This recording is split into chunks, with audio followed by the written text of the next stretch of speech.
à tous. Bienvenue au bulletin d'information à Top News. Au sommaire. L'État islamique forcé de défendre ses voies de communication entre Irak et Syrie. Saïd Nasrallah appelle à protéger l'islam de la plus grande menace qui pèse sur lui. France, toutes les dispositions prises pour assurer la sécurité de la manifestation de dimanche. Moi je suis désolé, je ne suis pas Charlie, déclare Jean-Marie Le Pen. Voici les détails. Le vice-ministre des Affaires étrangères et des expatriés Faisal Mekdad a affirmé que la Syrie ne se pliera pas devant les pressions qualifiant de fautifs. Chacun qui croit qu'exercer davantage de pression sur le peuple syrien aboutira à des concessions politiques. La Syrie est prête à poursuivre la lutte pour défendre son honneur, sa souveraineté et son indépendance, quels que soient les sacrifices, a-t-il assuré dans son article hebdomadaire publié par le journal libanais Al-Bina. M. Mekdad a conclu que l'indépendance, la souveraineté, la dignité, la décision autonome, l'unité du peuple et la terre sont des valeurs qui méritent la lutte et les sacrifices consentis par les martyrs.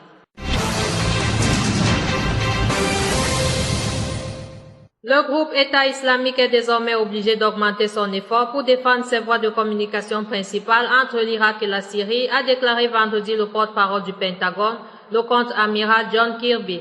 Les combattants de l'État islamique essaient de préserver leur position, mais nous ne les voyons aussi mettre beaucoup plus l'accent sur la protection de leurs lignes de communication, a déclaré le contre-amiral Kirby à la presse. C'est là qu'ils mettent leur énergie, a-t-il ajouté.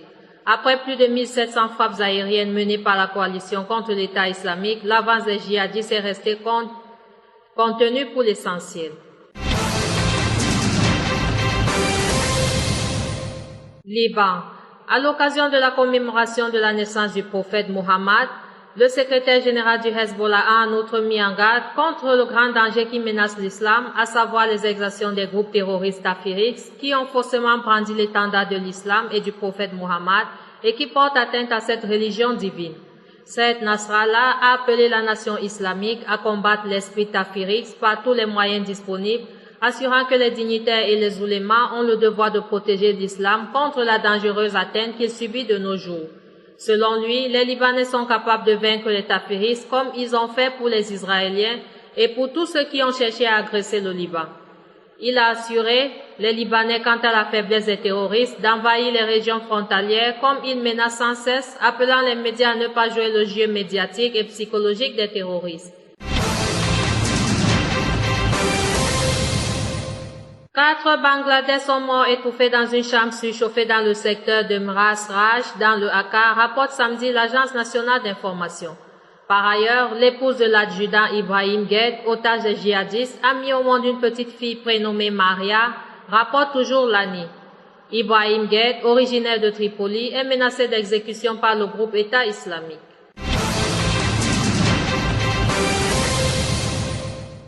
Plusieurs axes routiers du Liban sont bloqués samedi en raison de la neige et du verglas. Les routes de Daher el-Baïda, Ouyoun el-Simane, Haddad, Baalbek et Tarshish Zahle sont coupées à la circulation. La route de Fertroun ainsi que celle de Emesh-Laklouk sont accessibles aux voitures équipées de chaînes. D'autre part, l'armée libanaise a arrêté 22 Syriens et un Libanais lors de raids à Kafermeki au Hakka, rapporte l'Agence nationale d'information. L'enquête est en cours.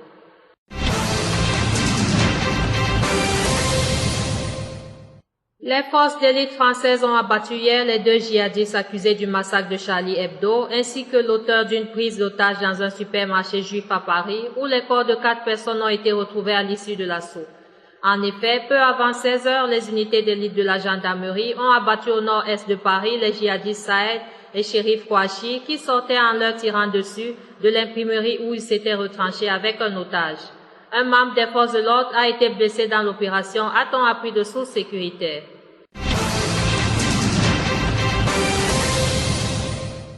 Concernant la deuxième intervention, le preneur d'otage Ahmedi Koulibaly a été tué par les forces de l'ordre. Outre Koulibaly, les 4 morts sont des otages probablement tués lors d'une fusillade au début de la prise d'otage, selon des sources proches du dossier. 4 personnes en outre ont été grièvement blessées. De plus, Koulibaly a appelé leurs proches pour leur demander d'attaquer des cibles. Il a demandé à ses potes d'aller attaquer différentes cibles et notamment des commissariats de banlieue parisienne à assurer cette source. Sa compagne, Ayad Boumedieni, était toujours recherchée hier soir dans l'enquête sur la fusillade mortelle survenue la veille au sud de la capitale.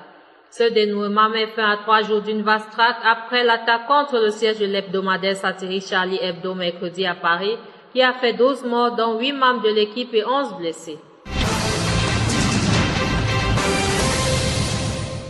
Toutes les dispositions ont été prises pour assurer la sécurité de la manifestation de dimanche à Paris en hommage aux victimes des attentats en France, à laquelle participeront François Hollande et des dirigeants étrangers, a affirmé samedi le ministre français de l'Intérieur.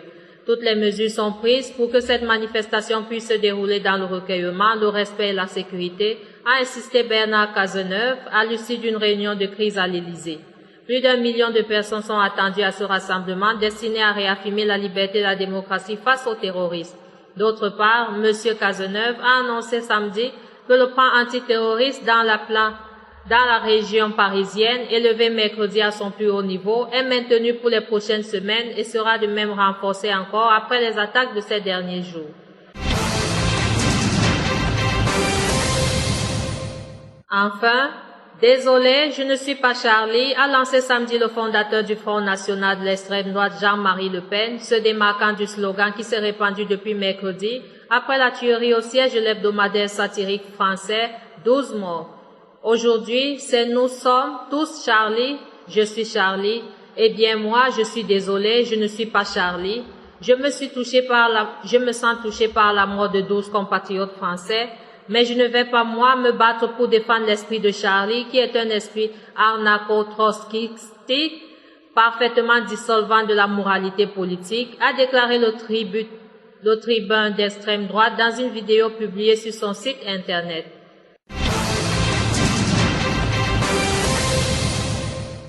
Merci à vous qui nous suivez de Beyrouth et partout ailleurs. Bulletin présenté par Anna et Kame.